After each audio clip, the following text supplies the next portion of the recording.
He's one of the two, or with AD, one of the three best players in the world, right? And Russell Westbrook's not quite there, but this man just averaged a triple-double in consecutive seasons. Think about that. As not a very tall, like a short point guard.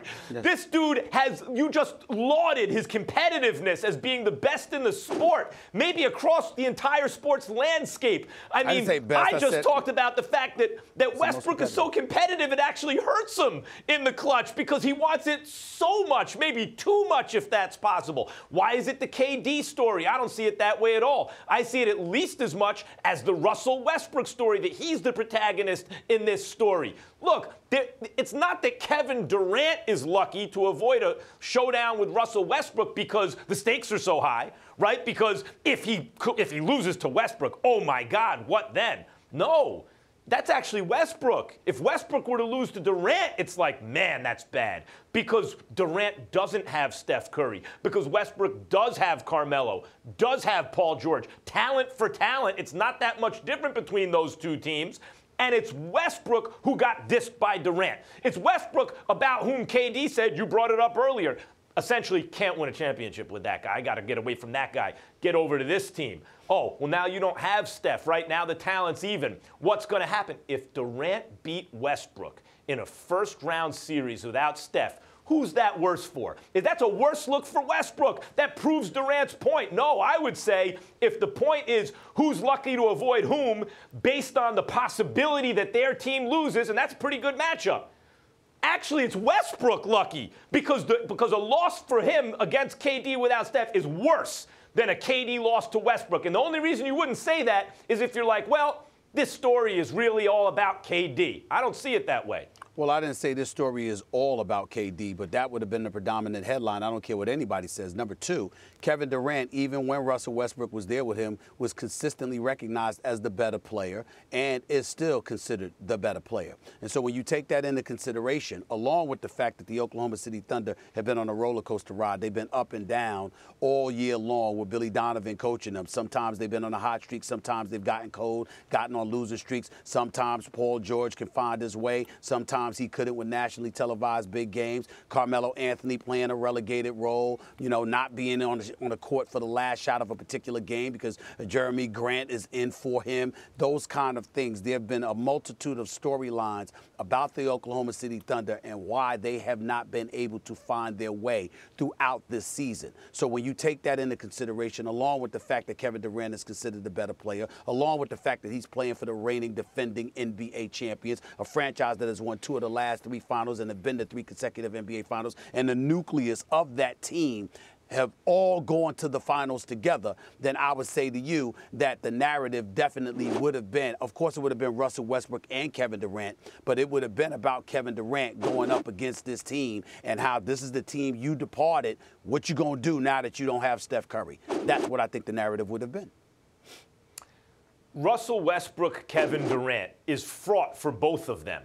Given the circumstances, we're both saying, I mean, I'm not arguing against, of course, there's downside for KD if he loses to Westbrook, but he is the guy who slighted Westbrook, not only by getting away, but by the way he communicated it to Westbrook, or rather didn't. Obviously, Westbrook is the aggrieved party here. He's the guy who got broken up with in this relationship. There would be more pressure, minus Steph, on the Warriors, because now it's more even up. More pressure for Westbrook to win that series. Also, KD has already won a championship. Westbrook has not.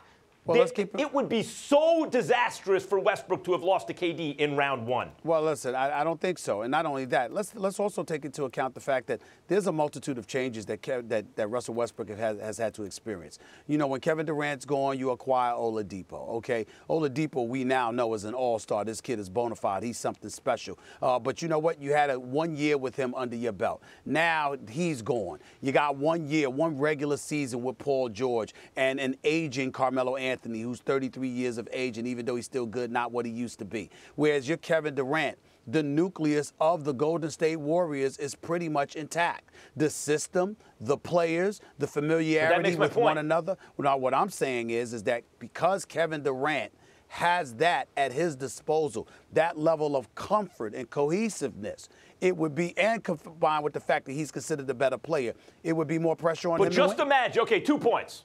Just imagine if Westbrook loses in the first round and they don't have Steph, what people will say. Hey, Westbrook, you had Oladipo. How come we didn't know how good he was until he left you? Hey, Westbrook, you had Paul George and Carmelo. Suddenly those guys are struggling right down the stretch run of the season. What's the common denominator? You. Hey, Westbrook, you had KD. You guys choked against the Warriors. KD goes to the Warriors and wins a championship. Common denominator, Westbrook. If he lost to KD in the first round and KD didn't have Steph, now you say KD's perceived as a better player. You're right.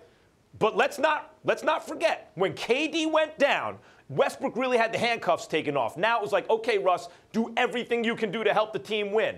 That's when his stats went bananas.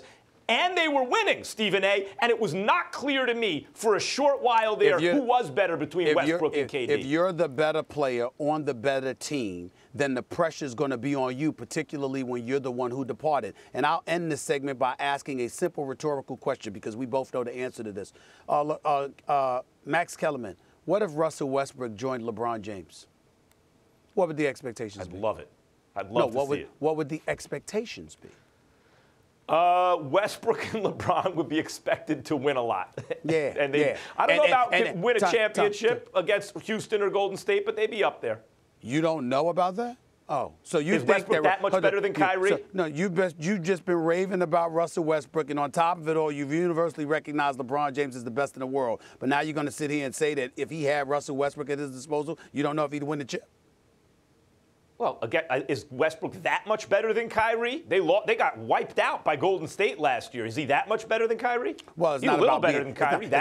It's not about being better in terms of shot making, but when you consider all the other increments that he brings to a game in terms of his size, his athleticism, et cetera, it's a little different redundant dimension. with LeBron. It's a different dimension.